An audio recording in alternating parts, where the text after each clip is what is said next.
Good morning, YouTube. This is my T-Maxx. Was an original 1.5. I converted it to a 2.5R. And I got sick of doing the whole nitrous thing. I get the guys who like it. It was awesome. It really was. I just got so tired of the maintenance. I stripped absolutely everything off. I decided to go with a brushless selenium system with it. So, Traxxas Selenium, Traxxas Selenium motor. I believe this is a 72 tooth. I think, if I remember right, this one is stock. The pinion gear, I really don't remember what tooth it was. It is a 32 pitch to match the spur gear. I just bought it off of, I think, eBay. I really don't remember what tooth it is. But anyhow, that's not what this video is actually about. So I was out running it one day, not too long ago. And I had a 3S LiPo in it. A little bit of overkill. Yeah, I get it. Um, and I didn't notice it at first. This is the first thing that I noticed that happened. This poor tire decided to, well, you can see what happened. What I didn't notice was, let's see if I can show this to you. This axle shaft right here. For crying out loud. I can't get a good angle on here.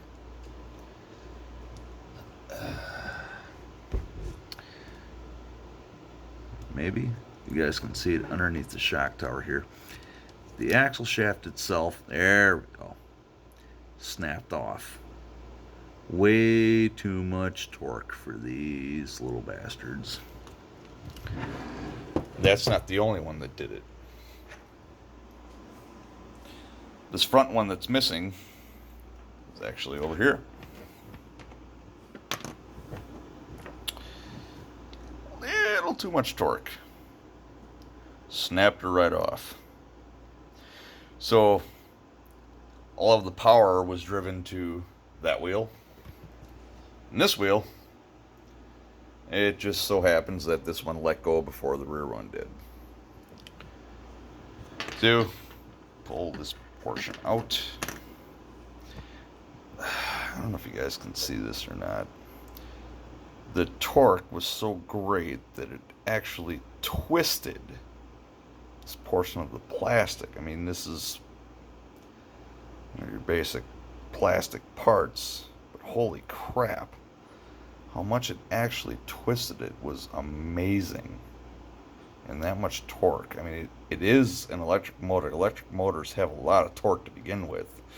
To take an axle shaft like that and twist it that much, to me, it's amazing. I don't know. I'm an engineer by trade. That stuff just kind of amazes me. Anyway, so here we have the upper and lower control arms, the A arms. Yeah, meow. Might have heard the cat in the background. She's whining. You can see these are the stock ones. Shut the hell up. Jesus. A little dirty. I decided because these guys were so weak. They lasted a while. Don't get me wrong. I did this conversion.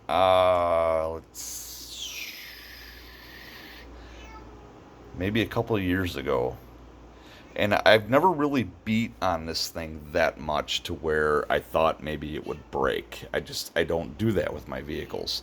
Seriously, Zoe? What? Jeez. Anyway, I decided to beef it up. I did there is a conversion you can do to a 3.3 conversion, which is very larger axle shaft.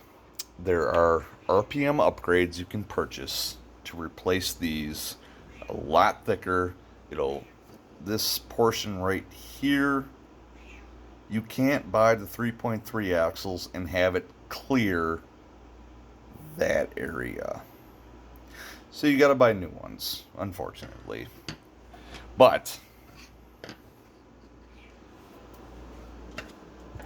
bear with me for a second.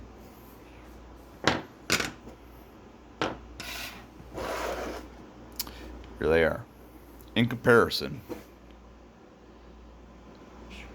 much beefier, much stronger, much thicker.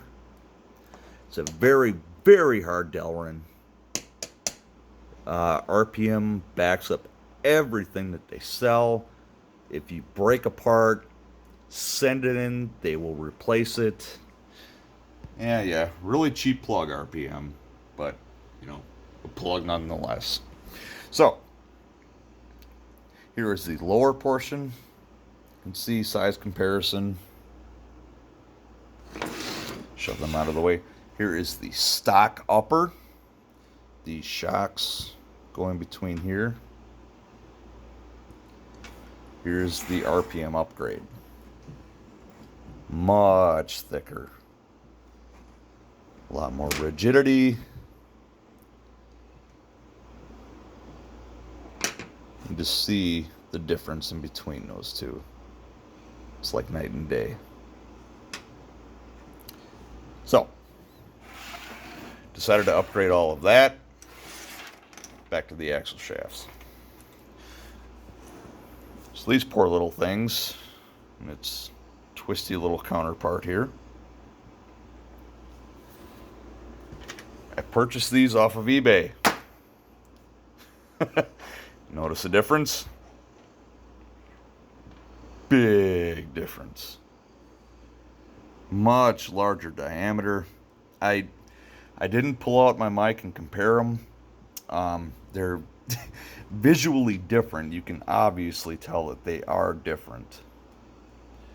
I haven't put them all together yet, only because these are the stock hubs. From what I read online, you can't use the stock hubs anymore because these axle shafts are a lot longer than the other ones. So you need to buy the new hubs. The hubs, unfortunately, were supposed to show up the same time that these things did, but due to our wonderful United States Post Office, they decided to go somewhere else, so they will show up tomorrow. Wonderful.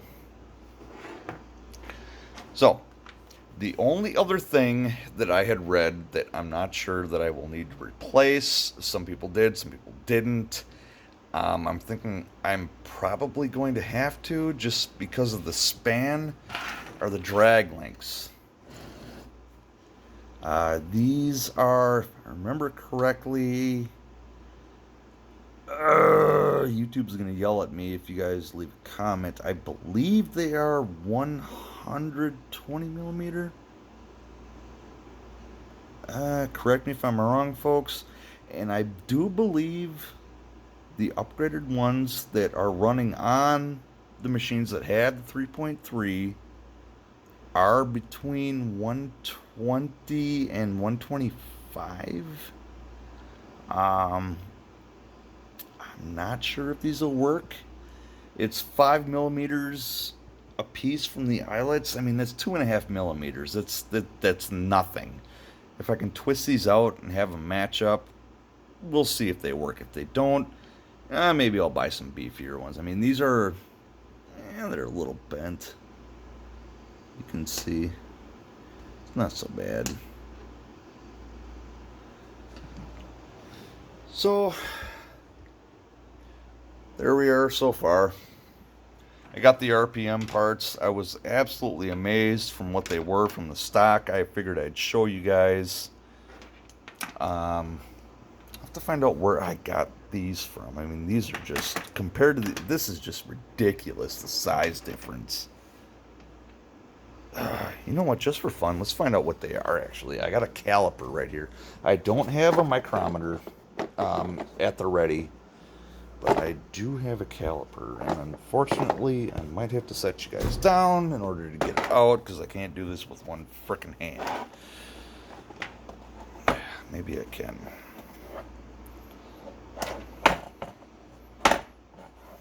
For crying out loud. Most boring thing on YouTube. I'm surprised if anyone is still watching. So, let me switch hands here, because I'm a righty, not a lefty.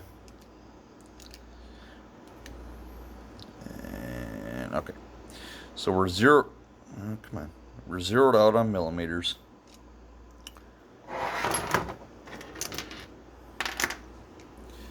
Okay, so on the jaws,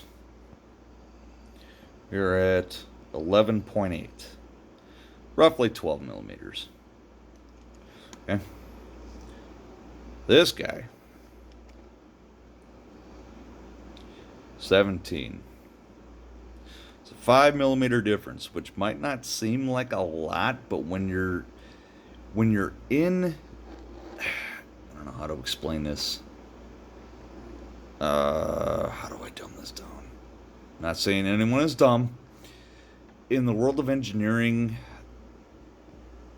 something like this compared to this, 5 millimeters is ginormous. I'm used to working in tolerances that are 0.005, which is 5/1000ths of an inch, which in metric is an obnoxiously small number.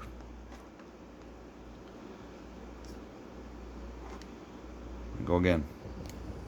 17 millimeter in diameter, roughly. We'll just call it 11 3/4 millimeter. Okay. Much stiffer, thicker, bigger, able to take a lot more abuse than what that little guy had. I mean, this is not the biggest motor in the world. I mean, this is just Traxxas's their stock brushless Valenian motor. Anything that you buy that will have the brushless system in it, this is what you get. And this is a 1/10 scale Traxxas T-Maxx originally. It's not a very light vehicle. I mean, it's huge in compare. How can that? Here. Here are the 4 tires that I purchased to replace the ones that I had. Here's a standard Ryobi drill. A little bit bigger. A little bit taller. So just to gauge against that, you know, that's the size of the tires that this thing runs on. Now, overheating, I really thought was going to be an issue. It has never been, just because of the fact, because it's geared the way that it is. It's not geared way too high, it's not geared way too low, and I really wish I had a number for you guys. If y'all want to stop it or pause it, count the teeth. There you be my guest. I haven't counted them, to be honest with you. I'm not gonna lie. Normally I run this off of a 2S LiPo hard pack. It sits on the back here. The brushless motor conversion, there is a plate you can purchase. I do not remember the name of the place that I got it from for the life of me. If you purchase T-Maxx to E-Maxx conversion, you will find this plate. It's an older gentleman, beard, glasses, goofy ass hat. Really neat guy, very knowledgeable. You can see plenty of spacing for the motor. From what I had read off of that website, and a 1/8 scale motor will not fit in here. I'm kind of on the fence about that one because there is quite a bit of space in there. I'm kind of wondering if I could fit one in here. That might be down the road a little while, but gosh, I'm really on the fence about that. I don't know. I really don't know. I'd have to find a motor that I really would want. I'd have to call up the specs, measure it, blah blah blah. It's really not that big a deal. It's just something I'd have to do that I haven't really thought of until now. Um, some of the plates that he has are the normal ones, like this, that actually screw into the plate of the normal T-Maxx. So there's no like extra drilling needed. They're all mounted up to it. They are a little bit on the expensive side. I think I paid $20 or $25 just for that plate. And in hindsight, for the love of Jeff, I could have just cut one on the laser and bent it myself. But, I like to support people who have, good ideas and innovations and stuff like that. I mean, the world of RC is so huge, and people who have these ideas, they deserve to be recognized, honestly. And I am not in any way being supported by any of these people, so I am not getting any kickbacks. Anyway, where I was going with this, there's a couple different plates. There is this plate. There is a plate that is the same, but it actually comes across from here. There's a plate that runs this way, parallel with the motor, that the ESC can sit on top of. I didn't choose to get that one because I had a nice area over here to where I could mount it to. Now, it's not screwed down in any way. It's actually held on with VHB tape. I don't know if you can see. Probably not. It's too dirty. I know this thing is filthy. It needs to be blown off and cleaned. But anyone who's looking to do this, anyone who's looking to get out of nitro, I mean, I did like it. There was a time where I ran this thing almost every day because it was that much fun to play with. But the maintenance got to be way too much for me, and I kind of got away from the nitro and I went to the electric. There is a conversion for the transmission, for those that are wondering.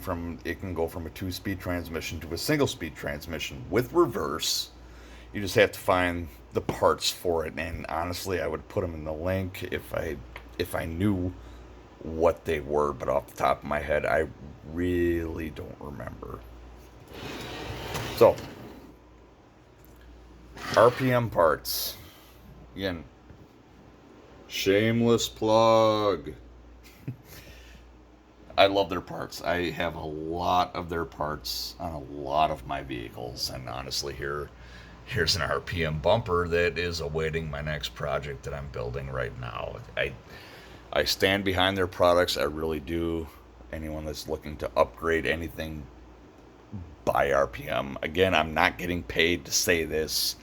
I just really believe in their products, and they stand behind what they sell. If you break something, tell them, send it in, they will replace it. So, again, tire went kaboom, axle shafts went kaboom. Poor little thing. Beefier upgrade. Needed to do it because these big bad boys will not clear the stock ones. We needed to buy the upgraded ones. I will let you know how everything goes. I know I've said that in other videos before. Life keeps getting in the way. I really do apologize. I will be posting more videos if you guys are interested.